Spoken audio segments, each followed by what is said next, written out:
É um prazer imenso a gente poder estar juntos aqui nesse horário, neste canal, com a possibilidade de falar com você. E eu sei que você está assim meio cansado de tanta gente vindo à televisão para falar de Deus. Eu fico até constrangido de que você pense que a gente está na mesma onda e com a mesma ideia e não tem nada a ver. Aí você pergunta, mas então por que você está aí falando? É porque eu creio de todo o meu coração que a fé vem pelo ouvir e pelo ouvir a palavra de Deus. É verdade que nem tudo aquilo que se fala em nome de Deus ou em nome da fé, do ponto de vista do Evangelho, é fé. Nem sempre.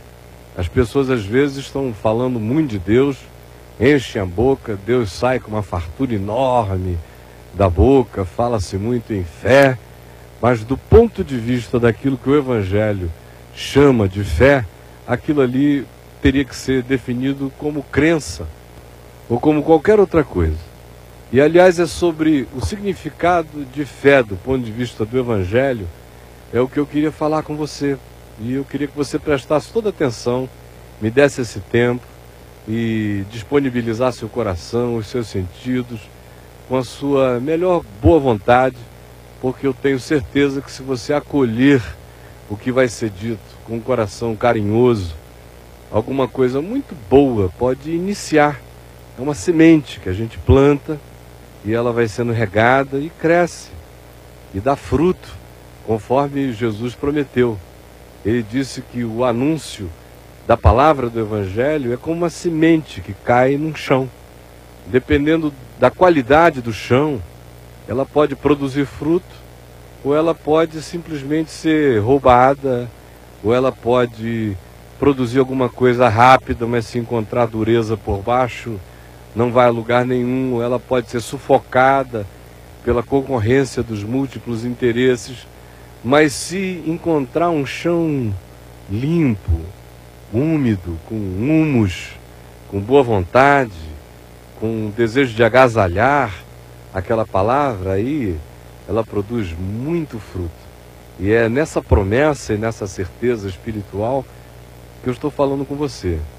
Qual o significado da fé? Em Hebreus, no capítulo 11, no verso 1, está dito o seguinte: ora, a fé é a certeza das coisas que se esperam e a firme convicção de fatos que se não veem. Essa é uma definição extremamente ampla. Um indivíduo que esteja ensinando a neurolinguística, por exemplo, pode se apropriar dessa definição e encaixá-la completamente nos seus princípios de positividade no falar, no pensamento, no agir. E não há a menor dúvida de quem quer que olhe para a vida com positividade e que a enfrente com coragem, com determinação, vá conseguir as coisas que bota na cabeça que deseja conseguir. As chances de sucesso são enormes, mas isso ainda não é fé. Fé é algo que é esbanjado na nossa boca sem que a gente tenha consciência do significado do que ela retrata em si. Por exemplo, existe uma fé instintual. As pessoas podem nascer em qualquer lugar da Terra e, uma vez nascidas, existe uma emulação natural no instinto da vida para colocar a gente adiante, para fazer com que as pessoas vivam.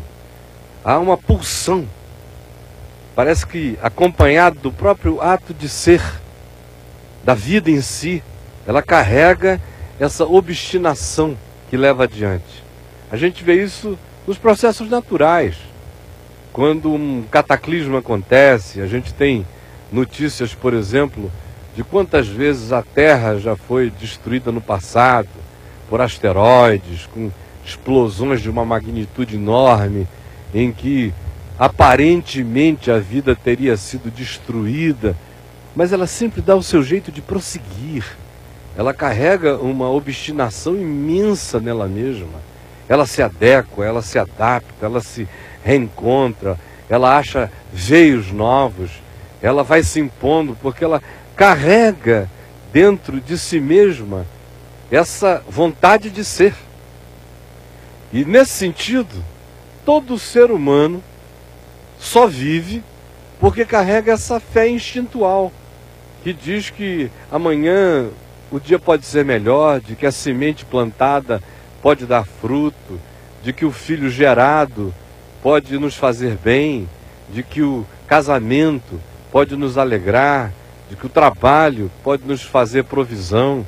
E a pessoa pode ser até ateia, o que é uma coisa dificílima. A maioria dos que dizem que o são apenas da boca para fora ou por causa de traumas psicológicos, mas vamos supor que existe essa figura, esse ser humano. Ainda assim, esse indivíduo se movimenta a partir de uma pulsão esperançosa, que ele não sabe nem qual é, mas que habita ali num resíduo instintual de algo que carrega fé e que faz parte dessa emulação essencial da vida. Mas isso ainda não é a fé que o Evangelho descreve. Essa é aquela fé de uma misericórdia enorme de Deus que Ele derrama no coração de todo ser humano, senão a vida seria impossível. Senão as primeiras ações de lucidez implicariam em suicídio, em desistência. Mas ao contrário, existe uma pulsão da graça divina animando mesmo o indivíduo mais alienado a continuar, ele é impulsionado por essa coisa que o habita de modo latente. Mas essa, como eu disse, ainda não é a fé conforme o Evangelho. A gente encontra outras expressões também chamadas de fé. Por exemplo, a fé em amuletos. Eu tenho aqui diante de mim a Bíblia. A Bíblia virou um amuleto cristão. Para muitos cristãos ela é um amuleto. Tem gente que, se estiver com insônia, abre a Bíblia no Salmo 91 e bota do lado da cama no criado mudo, assim como se fosse haver uma emanação de uns eflúvios para fazê-la dormir. Se ela estivesse sentindo muito mal, muito oprimida, ela é capaz até de botar a Bíblia embaixo do travesseiro e dar aquela sensação de que se ela estiver perto do livro sagrado, da Bíblia sagrada, alguma coisa de Deus está garantida, como se Deus estivesse contido nas páginas do livro e como se nas páginas do livro em si se guardasse um poder em si. O livro seria um poder em si. Isso só para ilustrar com os cristãos, antes de falar de uma quantidade enorme de outros amuletos que você conhece muito bem. É o cara que de fato tem uma figa, que ele anda com ela para dar sorte. O outro bota contas no pescoço para fechar o peito e impedir eflúvios negativos, maus olhados.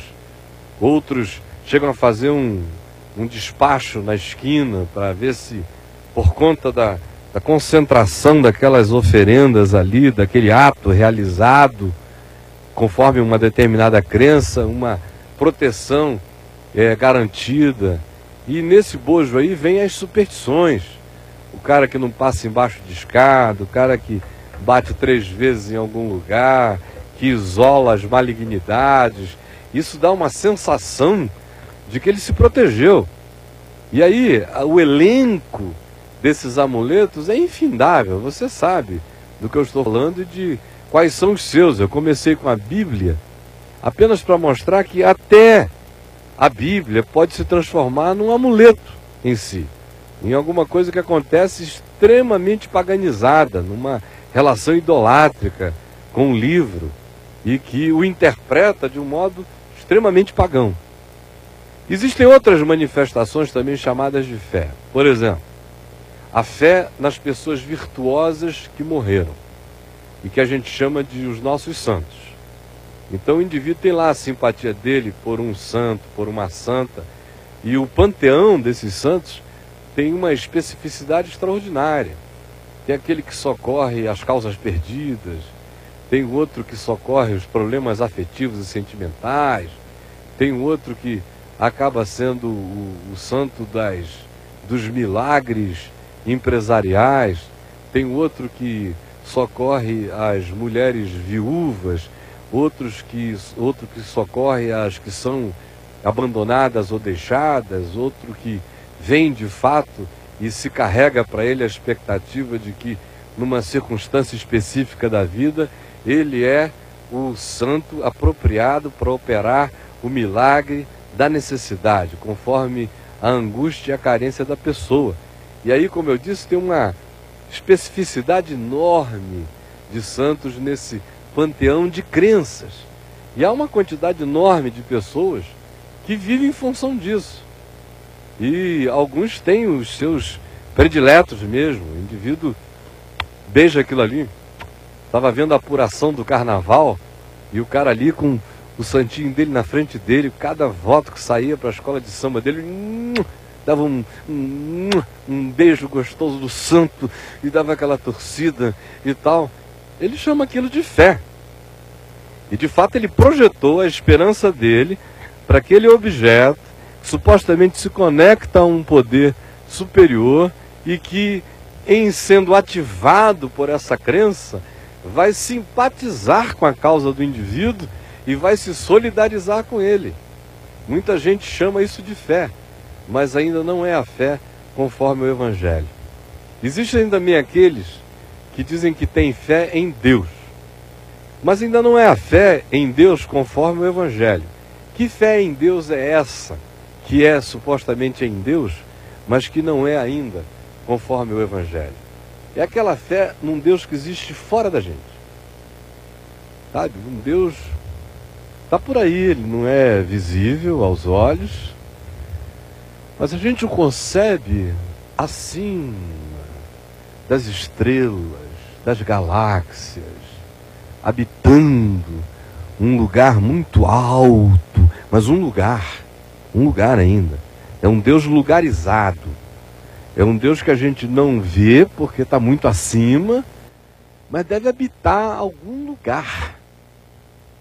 E aí, geralmente, essa percepção de Deus, essa crença em Deus desse modo, faz com que o indivíduo recorra a Ele naquela expectativa de quem diz assim, olha, me manta, que na linguagem cristã é me abençoa, significando dizer que se Deus simpatizar com os jejuns que ele faça, ou com a sequência de penitências que ele cumpra, ou com as promessas de renúncia que ele venha fazer, ou com uma semana de devoção que ele entrega a Deus, com alguma coisa que ele, enfim, barganhe com Deus num negócio, diz, olha, eu estou precisando de ti, me ajuda, eu vou fazer isso, mas por favor me dá uma força, me abençoa a mim, não ao meu vizinho, eu estou precisando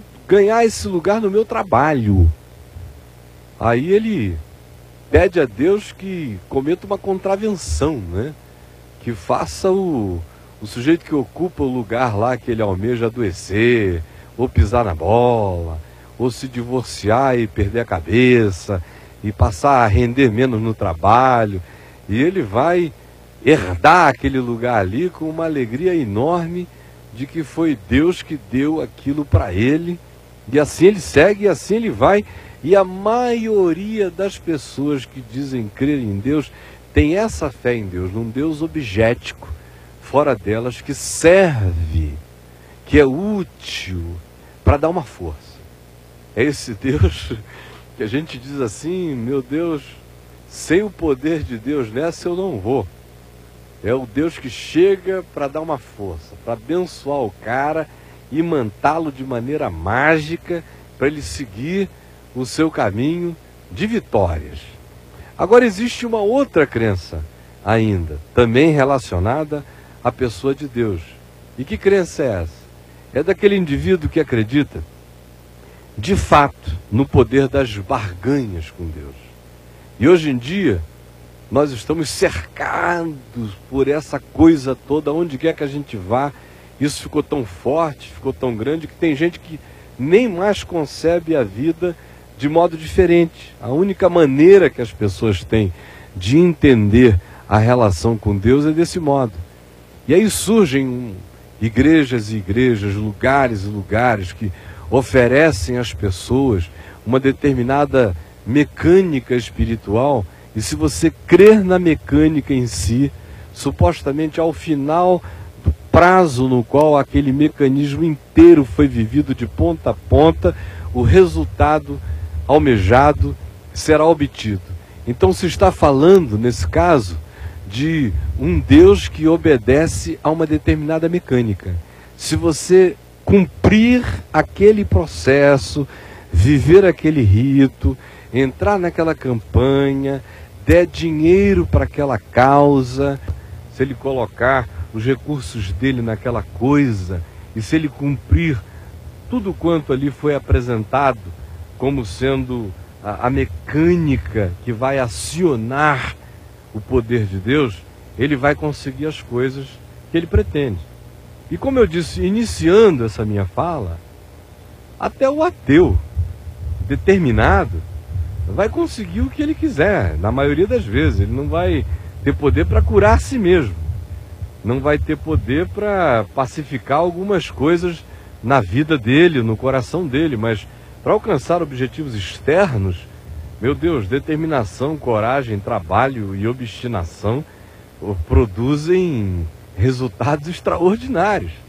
Então você põe um indivíduo ali 3 meses naquele lugar, indo todos os dias, fazendo parte daquela corrente, economizando aquele dinheiro sofrido para colocar ali, pegando todos os amuletos que o lugar oferece e fazendo daquilo ali a sua própria comida, ruminando aquilo, e eu vou conseguir.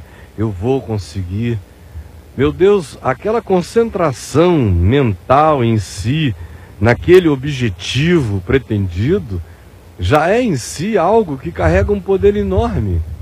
Porque as pessoas esquecem que, como eu disse no início, a própria vida já tem, de maneira instintual, uma determinada fé latente, que está presente. A gente subestima o poder das determinações pessoais e humanas. A gente se esquece de que alguns dos homens mais perversos da história humana construíram impérios incríveis, produziram coisas que estão presentes na história até hoje, que venceram os milênios, e eles não estavam alimentados por nenhuma fé conforme o Evangelho. Eles estavam realizando aquilo por pura obstinação, por determinação, por vontade e pela crença de que eles conseguiriam fazer aquilo, para qualquer que fosse a divindade, ou até em homenagem ao seu próprio ego, que nesse caso serve como divindade também. Voltando, portanto, a esses que estão num lugar, às vezes até chamado cristão, vivendo essas correntes todas, e que depois dizem, não, eu consegui 2 carros, eu consegui uma empresa, eu consegui isso e aquilo, eu tenho uma notícia a dar a você. Consegue mesmo, pode conseguir. Como na Amway, ou na Herbalife também, ou num monte de outros lugares onde te condicionam para trabalhar num esquema piramidal, e o cara fica obcecado, eu vou conseguir, eu vou chegar, meu objetivo agora nesse mês é conseguir mais 30, que vão conseguir 60, que vão conseguir 90, vai conseguir, meu amigo. Tem muita gente que não consegue porque é preguiçosa. Um bocado de ateu valente conseguindo um monte de coisa, mas e daí?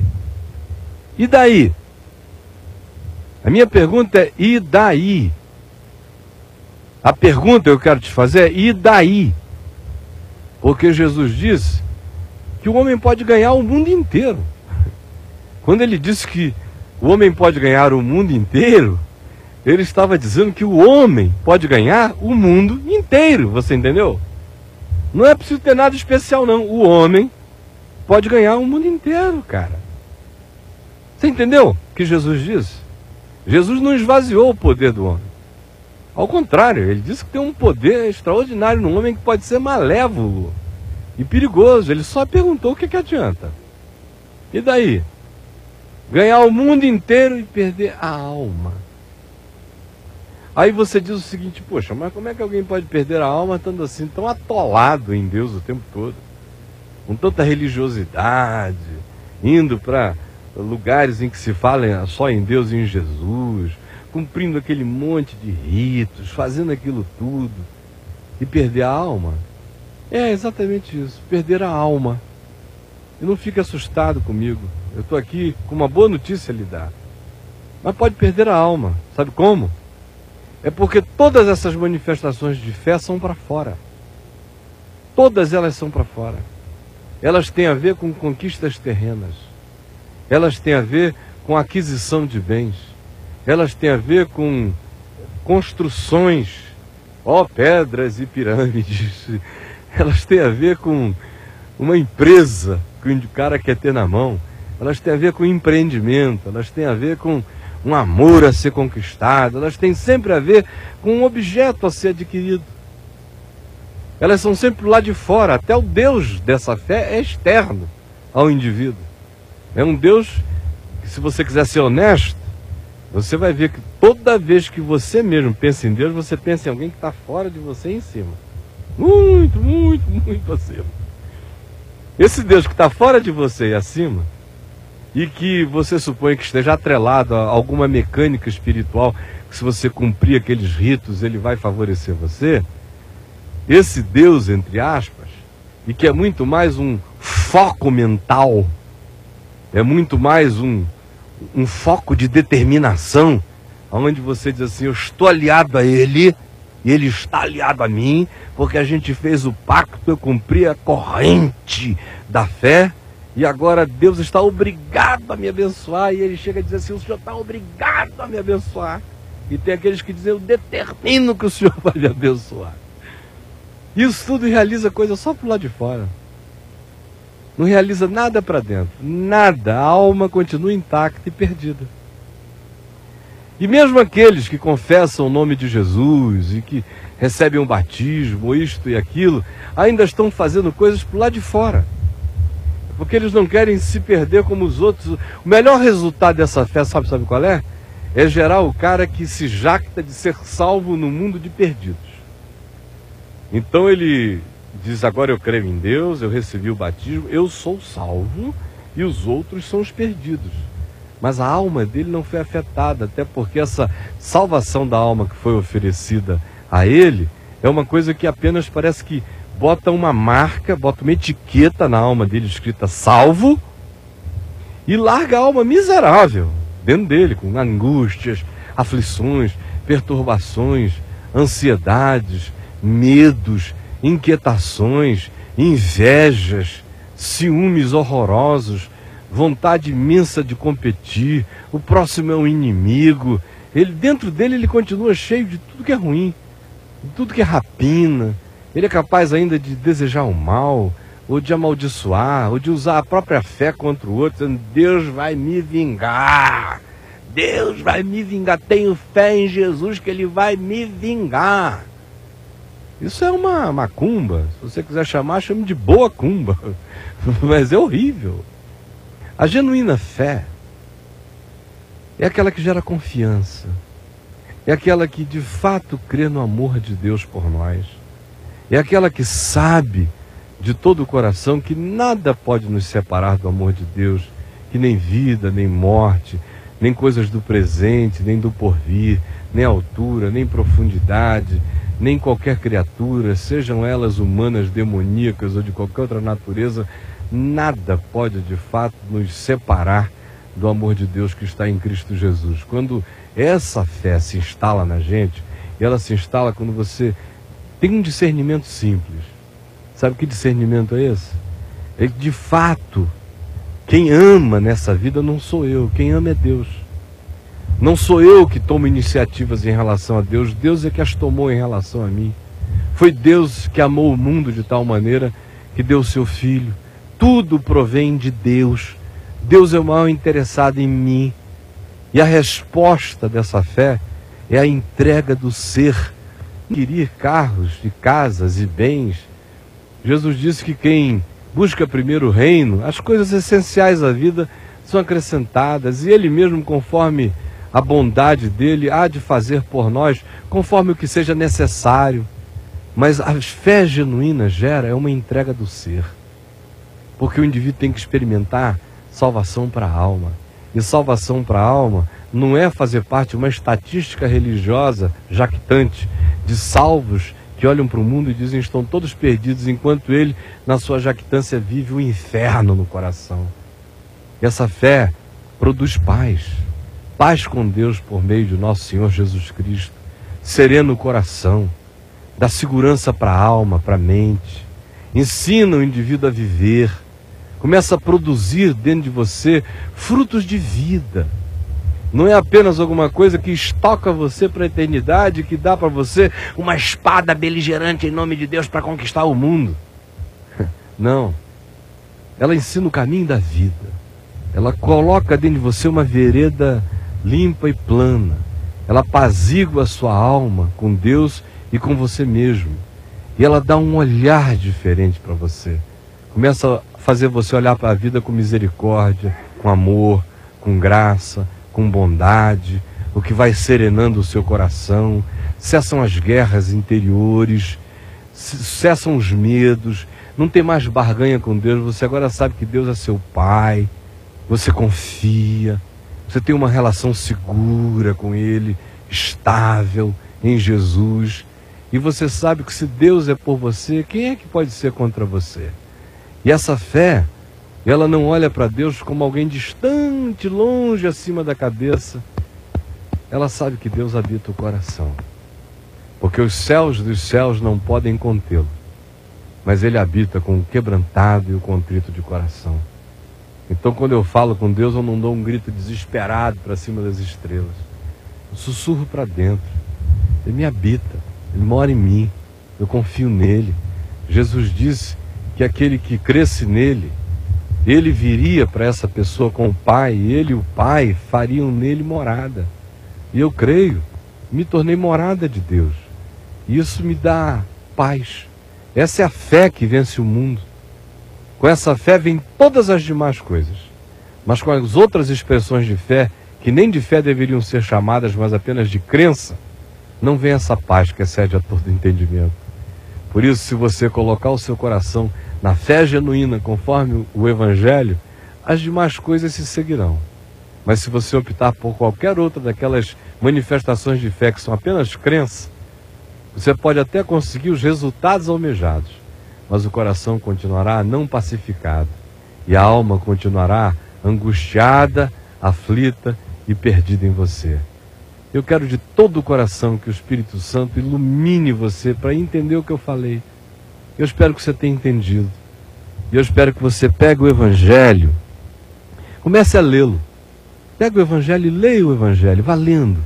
Deixa a palavra de Deus entrando em você, e fomentando em você esse amor de Deus, e solidificando confiança na sua alma, para você experimentar o benefício. Com esse benefício, todas as coisas virão atrás. Assim é bom, assim é de Deus, assim você ganha a alma e usufrui a vida. Essa é a promessa de Jesus. Até a semana que vem, e veja todos os convites que estão sendo feitos e passados aí.